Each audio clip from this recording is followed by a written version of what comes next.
দিশানি দিশানি আগের দিন আমরা কি শিখেছিলাম?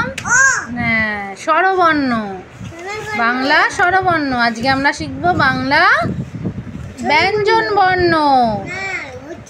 ব্যঞ্জন বর্ণে তো অনেকগুলো অক্ষর আছে, সেই জন্য তুমি ওকে আজকে 10টা শেখাবো, ঠিক আছে? ভালো করে দেখো, এটা দেখো, এটা বলো। বলো ক,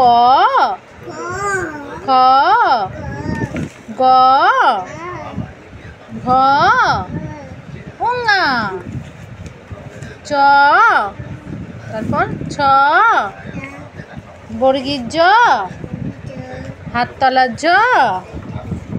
হ্যাঁ হ্যাঁ, বই বই বই তো ছিঁড়ে ফেলেছো, বই তো ছিঁড়ে ফেলেছো, বন্ধুদের দেখিয়ে লাভ নেই। তুমি তাহলে সবাই বলবে এ বাবা, দিশুনের তো বই ছেঁড়া বই, দিশুন এত পড়াশোনা করেছে যে বই ছিঁড়ে গেছে, তাই তো?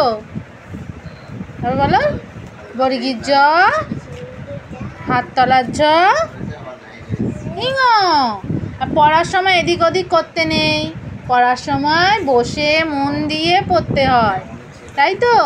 তাহলে তুমি পড়ার সময় কেন এরকম করছো? তাহলে ক কোনটা, ক কোনটা দেখাও। ক, ক, ক, কয়ে কাকাতুয়ার। হ্যাঁ, তাহলে ক এইমাত্র পড়ালাম, মন দিতে হয় মা। ক, এটা খ। শুয়ে পড়েছো কেন? গ, ঘ।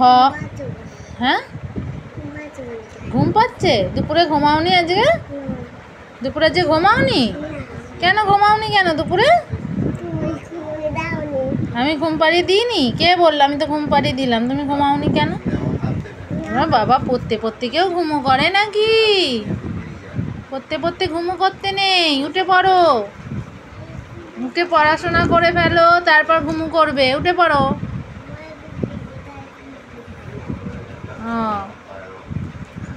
উঠবে না? ঠিক আছে, ঘুমিয়ে পড়ো, ঘুম থেকে উঠে পড়াশোনা করবে।